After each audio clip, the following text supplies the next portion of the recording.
Hi, this is Elena with Black Sheep 303 Creative, and I am on the Elizabeth Craft Designs blog today with a fun and summery shaker card featuring the Sun and Surf stamp set from Krista Snyder.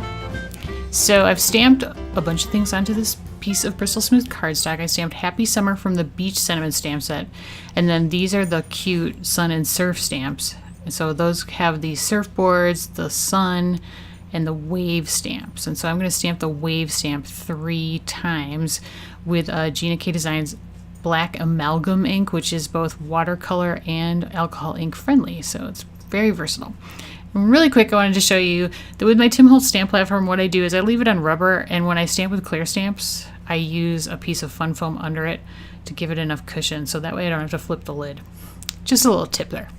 So to color my stamped images, I am using my Zig Clean Color Real Brush markers.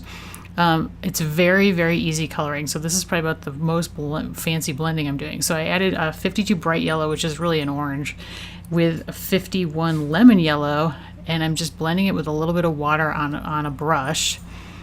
And then here I've got 36 light blue and then 31 cobalt blue, and I'm blending that with a little bit of water on my brush. And you might be able to hear my jangly dog in the background. He's becoming a regular on these videos, so if you watch me regularly, you know his jangly sound. And then I've got some 51 lemon yellow, and then this is 22 carmine red that I used on the stripe, and then this flower, and I'm just spreading that out with water on my brush. And then I'm going to add a little more shading in the middle, and then blend it just a hair with the water. And then I'm blending out the yellow on the wave surfboard, and then kind of coloring it in a little bit more. And then I'm going to color it in on the area on the surfboard behind the flower. And then I will go back to the light blue and add the stripe and kind of fill in on the waves there. And then I'm going to take the 52 bright yellow, which, as I mentioned, is really an orange. And so you can see I've got a color scheme going of orange, yellow, red, and turquoise, along with white accents for the entire card color scheme. And that kind of just carrying those same colors through on all of the elements makes it all coordinate really easily and work well together. So then you can see, so light blue on that last surfboard there. Now I lost the coloring on the waves, but what I did was I put a stripe of 32 Persian blue right on the inside of each wave. Then I went with a stripe of cobalt blue next to that, and then I blended the whole thing out with the 36 light blue and a little bit of water. So it was really, really easy coloring and easy blending. Nothing fancy. All right, so here are a bunch of my elements. So I have got this frame that I cut from Sweet Mango cardstock, and I cut it out with the second largest die in the Garden Notes Frame It Stitched Rectangles die set. Those are new, and they are really cool and great for making frames. Then I have a piece of kind of chintzy acetate, so I would use better acetate than what I had there. And then I've die cut out my stamped images with the matching dies from the stamp set that you see there. I have added clear double-sided adhesive sheet to the back of a piece of craft cardstock, and then it's 5.5 inches wide, and then I cut that sort of hill shape on the back. And now for a little bit of extra detail, I took 3 of my Spectrum Noir metallic markers. This is antique bronze, and then burnished copper, and then the last one will be pewter. And I dotted around on the hillside really randomly, or just to give it a little bit of shading, a little bit of detail. You wouldn't have to necessarily use metallic markers, but I thought it was kind of fun. I also added adhesive sheet to the back of the surfboards and the waves before I die cut them out. And then this is a piece of sky blue cardstock cut to 5.5 by 4.25 inches that I have adhered onto a soft or a white soft finish cardstock base, 100-pound soft finish cardstock base there.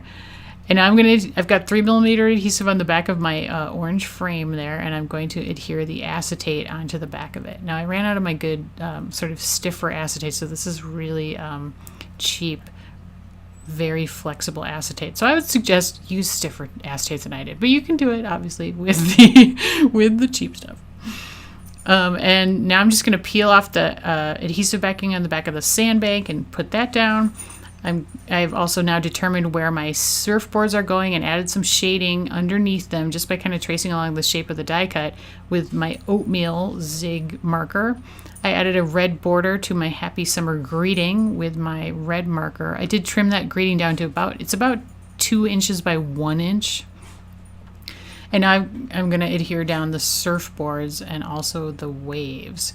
Now, the reason I used adhesive sheet on the back of these specific elements, the sandbank, the waves, and the surfboards, was because with a shaker card, I want to avoid letting my sequins stick to anything. And if I don't use like solid adhesive over the elements that are in the background, I often have problems with sequins sticking to them. So that's why I use the adhesive sheets across all the backs of those. And now I'm just taking a soft brush and some baby powder and going around the edges just to de-stick any adhesive that might be sticking out from around where I die cut them out.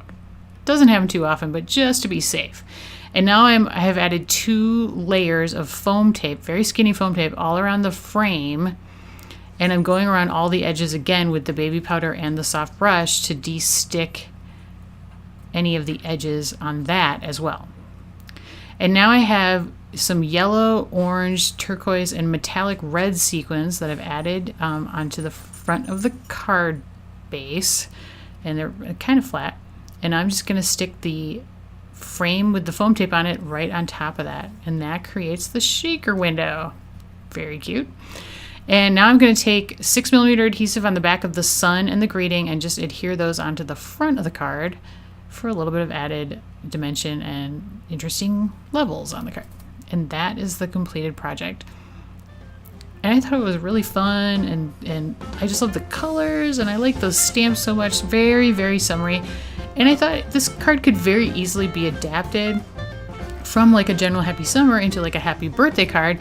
Especially I thought it could be good for a teenage boy, especially if they like surfing, or a teenage girl if she likes surfing.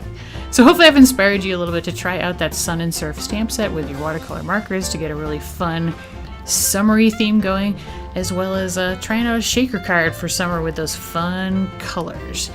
If you like the video, please give me a thumbs up and leave me a comment. Love getting comments. Here are 2 more videos I've done in the past, so check those out. And if you haven't subscribed to my channel yet, I'd love it if you do that as well. Thanks so much. Have a great day.